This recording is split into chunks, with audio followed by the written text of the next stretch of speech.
So interesting thing about copper and silver, because we use copper all the time for alloying.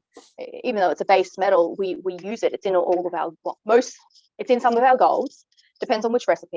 It's in our sterling silver. So it's a metal that we use all of the time. And when you get pure copper, it's got a very, very high melting temperature, really high. And sometimes you'll have a hard time melting it with your little torch because it's so pure.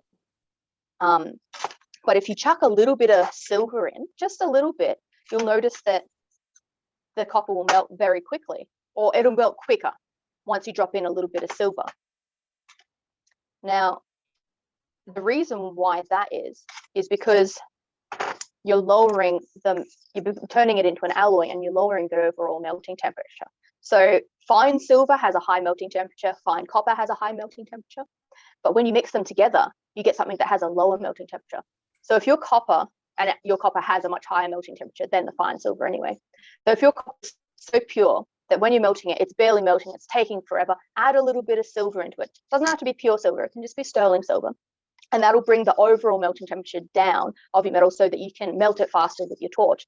So essentially what's happening is, and I learned this from Dr. Karl, and I'm paraphrasing, but essentially your copper molecules are like triangles and your silver molecules are squares. And so when you are working with your pure copper, it's all triangles, and they interlock so perfectly together that when you try and heat it up, when you try and get the heat in between those molecules, there's not very much gap to get the heat in there to excite those molecules and make them vibrate and melt, because it's like armor, because it's so perfectly geometrically fitting together. But as soon as you add a little bit of silver in there, which are squares and triangles don't fit together very well.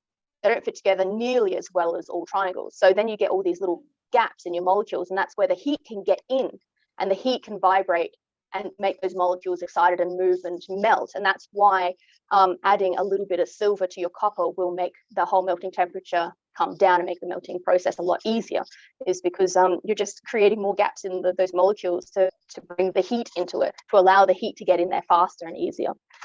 So there's a little bit of science talk brought to you by Dr. Karl, and me badly paraphrasing Dr. Karl.